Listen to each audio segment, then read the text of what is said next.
Ciao a tutti, continuiamo la gestione della nostra pianta di pomodoro a 2 branche. Se non avete visto il primo episodio andatelo a vedere.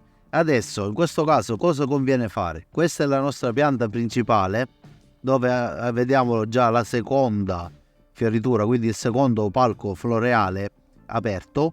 È il momento giusto intanto per aggrovigliarla e sistemarla col filo. Poi vanno rimosse tutte le femminelle, dobbiamo ripulire dalle femminelle, quelle che si possono prendere con le mani. Se sono troppo piccole lasciatele e poi andranno rimosse in un secondo momento.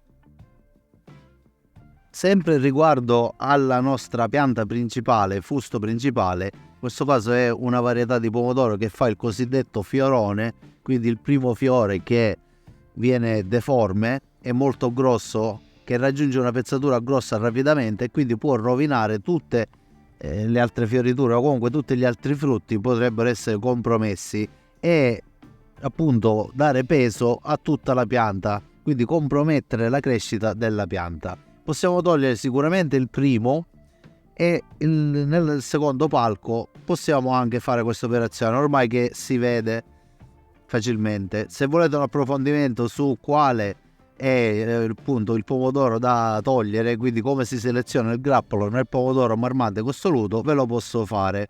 Per finire, sempre in questa fase del nostro fusto principale, dobbiamo ripulire se è rimasta qualche foglia sotto alla nostra cosiddetta forcella, quindi dove abbiamo la diramazione della pianta. Possiamo lasciarne al massimo una, quella che sostiene fra virgolette la nostra femminella principale, quella che è il secondo fusto della pianta che abbiamo selezionato nell'altro video.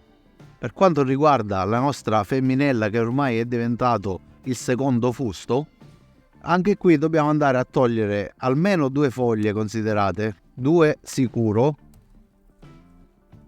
e con le relative femminelle se possibile.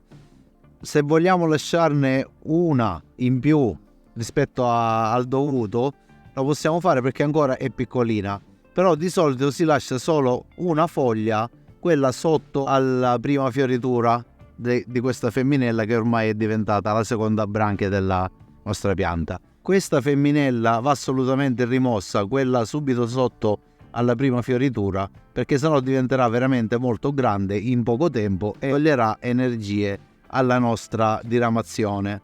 Adesso non resta che legare anche questa diramazione e abbiamo già una pianta ammaestrata per crescere a 2 branche. Se il video ti è stato utile, non esitare a mettere un mi piace e ad iscriverti al canale se non l'hai ancora fatto, perché è gratuito e mi consentirai di continuare a fare questo tipo di video. Poi ci sono i commenti aperti per qualsiasi cosa. Ovviamente io ti ringrazio per l'ascolto e ci vediamo nel prossimo video, quindi fate i bravi picciotti e fate le brave picciotte.